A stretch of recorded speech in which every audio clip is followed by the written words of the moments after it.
Alors, la revue de presse de ce matin, nous commençons comme d'habitude par le quotidien national Le Soleil. À la une du Soleil, les échos du Conseil des ministres tenu hier au Palais de la République. Vous le savez, Ndeye Arame Touré. Alors, vous le voyez, publication du référentiel des politiques économiques et sociales du Sénégal sur la période 2025-2050. Le chef de l'État va présider le 14 octobre 2024 la cérémonie de présentation et de vulgarisation, nous dit le quotidien national. Alors, l'événement aura lieu au Centre international de conférence Abdou Diouf de Diamniadio. La cérémonie de présentation et de vulgarisation du document de politique nationale de développement verra la présence du gouvernement, du monde socio-économique et de l'ensemble des partenaires du Sénégal, rapporte le Soleil. Il ajoute également que ce document national de présentation et de planification des axes de politique économique et sociale va révéler et refléter les choix stratégiques et opérationnels devant asseoir la transformation systémique du Sénégal. Alors, ce référentiel Ndeye Arame Touré des politiques économiques et sociales du Sénégal est étalé sur la période 2025-2050. Autre grosse annonce du Conseil des ministres tenu hier au Palais de la République, Ndeye Arame Touré, ça parle éducation, c'est la rentrée des classes. Vous le voyez, c'est à la une du quotidien, Sud Quotidien, avec la création annoncée d'un Conseil supérieur de l'éducation et de la formation. Sud Quotidien nous en dit plus, selon le journal du groupe Sud Communication. Cet organe de supervision sera logé à la primature et va assurer avec la participation des acteurs impliqués le suivi et l'évaluation systématique du programme national de l'éducation et de la formation. Face à la rentrée, vous le voyez, une entrée, 1000 défis Sud Quotidien dont la parole à des acteurs. Vous le voyez à l'image, Pape Mbaye Marie Sylla, secrétaire général du CELS authentique. Alors, il le dit, sans la stabilité politique, on ne peut pas avoir une stabilité sociale qui va permettre aux enfants d'apprendre. Un autre qui s'exprime dans les colonnes du quotidien, Sud Quotidien, c'est Siley Gorbalsi, président de la CNEPT sur l'école sénégalaise.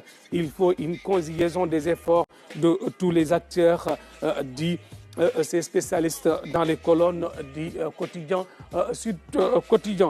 Alors, un autre quotidien qui nous parle d'éducation, une rentrée, c'est plutôt Témoin quotidien, éducation nationale, une rentrée des classes, 1000 problèmes. Il le dit, le président de la République exige du gouvernement la garantie d'un bon déroulement de l'année scolaire et universitaire 2024-2025. Il a aussi invité le gouvernement à procéder au lancement d'un vaste programme de résorption des abris provisoires, de réhabilitation et de construction aux normes d'établissements scolaires. Le Témoin revient également sur la création du Conseil supérieur de l'éducation et de la formation Ndeye Arame Touré. Nous restons toujours avec l'éducation, mais cette fois-ci avec Besbi le jour. Vous le voyez à la une ici, à l'encadré, entrée scolaire, c'est jeudi, herbe et eau. Défi ou bitey djangatey, c'est là en gros caractère. Entrée scolaire, c'est jeudi, herbe et eau, défi ou bitey djangatey. Alors, le quotidien du groupe E-Média a fait un reportage au lycée de Keur Massar qui décrit une situation difficile à quelques jours de la rentrée des classes. Le reporter nous dit, à la veille de la rentrée scolaire fixée pour le 7 octobre prochain pour les élèves et le 4 pour le corps professoral, le décor ne favorise pas le Oubitei Djangetei, s'exclame le quotidien Bespi le jour. La cour du lycée est encore une sorte de marigot, poursuit-il. Difficile de parier que l'établissement est prêt à accueillir les apprenants, écrit le journal. Le lycée de Djakhaï aussi a besoin d'un set-setal, d'après toujours le quotidien du groupe E-Média. C'est à lire à la page 3 du quotidien. Alors, nous restons avec toujours le même quotidien, mais cette fois-ci, Ndeye Arame Touré, pour parler de sport. C'est l'actualité forte de ces dernières 24 heures plutôt au Sénégal, qui revient sur le départ de Aliou Cissé à la tête de l'équipe nationale du Sénégal. contrat non renouvelé par le ministère des Sports.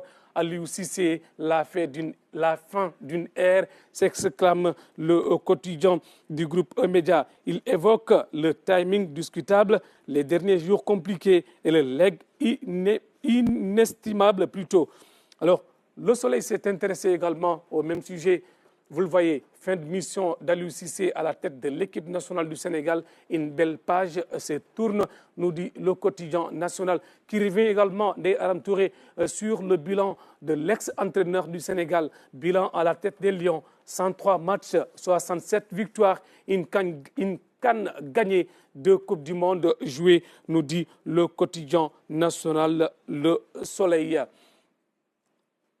Un autre quotidien, Record quotidien, pour boucler cette revue de presse de ce matin des Aram Touré, avec Record qui se projette déjà qui pour remplacer Aliou Cissé, se demande le journal, qui donne déjà au nom Pape Bouna Thiaw en pole position. Alors, vous le voyez, Pape Bouna Thiaw en pole position, en gros caractère des Aram Touré. C'est la fin de cette revue de presse de ce matin. Juste poser une question à Abdelaziz Ban, parce que depuis hier, il y a des noms qui circulent déjà. Il y a le nom de Pape Thiaw, je viens de le signaler, mais également de Hervé Renard. Amadou Diallo, ton ami. Amadou Diallo? Oui.